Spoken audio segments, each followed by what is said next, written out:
Hello tout le monde, bienvenue dans cette nouvelle Minute Santé. Vous l'aurez remarqué, il m'est arrivé une petite aventure capillaire. Ne vous inquiétez pas, ça va repousser. Enfin j'espère. Aujourd'hui je vais vous parler du décubitus ventral, le fameux DV en jargon de réanimation. Le fameux positionnement sur le ventre des patients atteints de détresse respiratoire sévère lorsqu'ils sont infectés par le Covid-19 par exemple. On se retrouve après l'intro.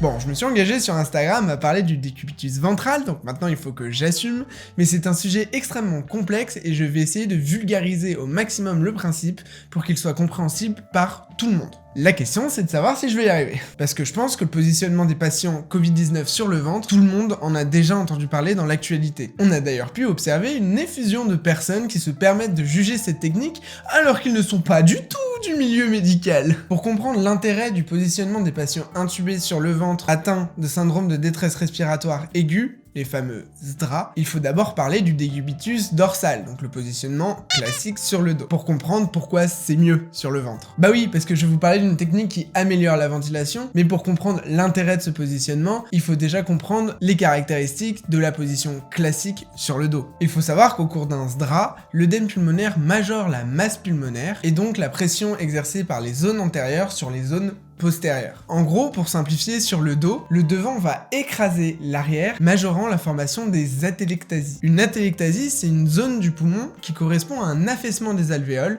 donc un endroit du poumon qui ne participe pas aux échanges gazeux. Donc quand un patient est positionné sur le dos, les parties postérieures, donc les parties arrière du poumon, va être moins efficace, moins bien ventilé. Il faut rajouter à ce phénomène la présence du rachis, donc la colonne vertébrale en postérieur là aussi, qui va gêner l'extension de cette partie des poumons. Et pour terminer, il faut rajouter le cœur qui par gravité va venir appuyer sur le lobe inférieur gauche du poumon. Bref, on constate que quand un patient est sur le dos, il y a pas mal de trucs qui vont venir gêner la ventilation de la partie arrière du poumon. Ok, mais donc il se passe quoi quand on place le patient sur le ventre? Eh bien cette fois, c'est la compliance de la partie antérieure des poumons qui va être diminuée. Ce qui paraît logique, sur le ventre, c'est la partie de devant qui va avoir plus de mal à s'étendre puisqu'elle est appuyée contre le matelas. Mais dans le même temps, les volumes d'air vont être redistribués dans les parties postérieures du poumon et va permettre de recruter ces zones du poumon qui étaient jusqu'alors mal ventilées. Et même si du coup on perd un petit peu en qualité de ventilation sur les devants du poumon, l'amélioration de la ventilation des parties postérieures du poumon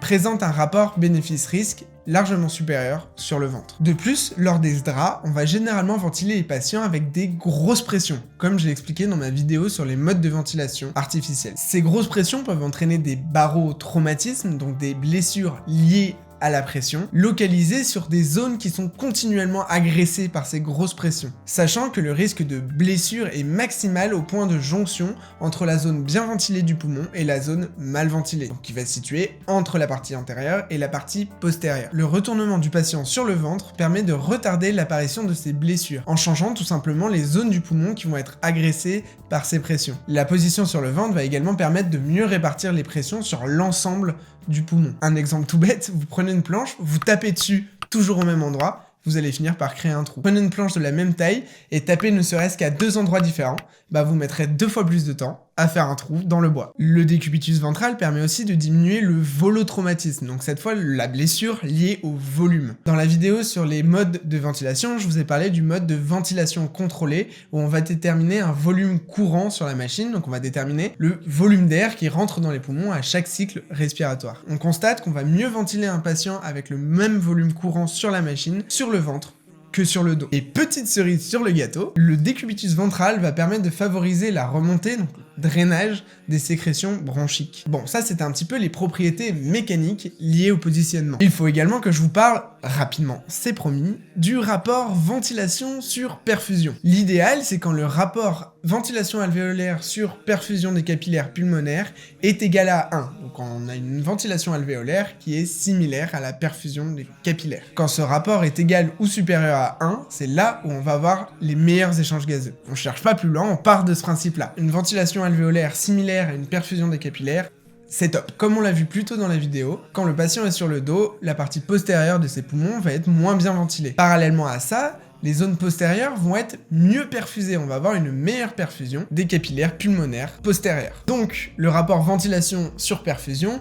va donner une ventilation faible pour une perfusion élevée. On va donc avoir un rapport ventilation sur perfusion très diminué. On appelle cela un shunt. Avec la mise sur le ventre, on cherche à ramener des rapports ventilation sur perfusion plus corrects afin de favoriser les échanges gazeux. Il existe plein de débats autour du décubitus ventral et notamment sur le temps que doit durer la séance. Oui, on parle de séance parce qu'un patient n'est jamais laissé 24 heures sur 24 sur le ventre. La SRLF préconise 12 à 18 heures de décubitus ventral. Et le plus gros débat repose dans le fait qu'aucune étude n'a réussi à prouver que le décubitus ventral diminuait de façon significative le taux de mortalité par rapport au décubitus dorsal. Mais comme vous le savez en ce moment, les rapports des études doivent être nuancés, surtout lorsqu'elles n'ont pas été réalisées dans de bonnes conditions. Ici, c'est le nombre de patients inclus dans l'étude qui est pointé du doigt. On constate en revanche dans le rapport de ces études une amélioration du pronostic vital pour les patients avec des draps très sévères qui sont mis rapidement en décubitus ventral. Une étude multicentrique française, Proceva, est en cours pour confirmer cette théorie. Ce qui est sûr, c'est que le décubitus ventral va permettre d'améliorer l'oxygénation de 70% des patients atteints de ce drap. C'est pour ça que c'est une technique aussi utilisée pour les patients atteints de Covid-19 et qui sont intubés en réanimation. C'est une technique efficace mais qui demande de la technicité et de la coordination. On constate par exemple des hypotensions artérielles fréquentes lors du retournement des patients. Il faut être minimum 4 soignants lors du retournement d'un patient et protéger le visage de façon minutieuse pour éviter la formation d'escarres. Bref, la mise en décubitus ventral est une technique efficace mais complexe. J'espère que cette vidéo aura été claire et que vous comprenez un petit peu mieux l'intérêt de mettre les patients sur le ventre lorsqu'ils sont intubés et pourquoi c'est une technique autant utilisée pour les patients atteints de Covid-19. Portez-vous bien, moi je vous dis à la prochaine. Salut!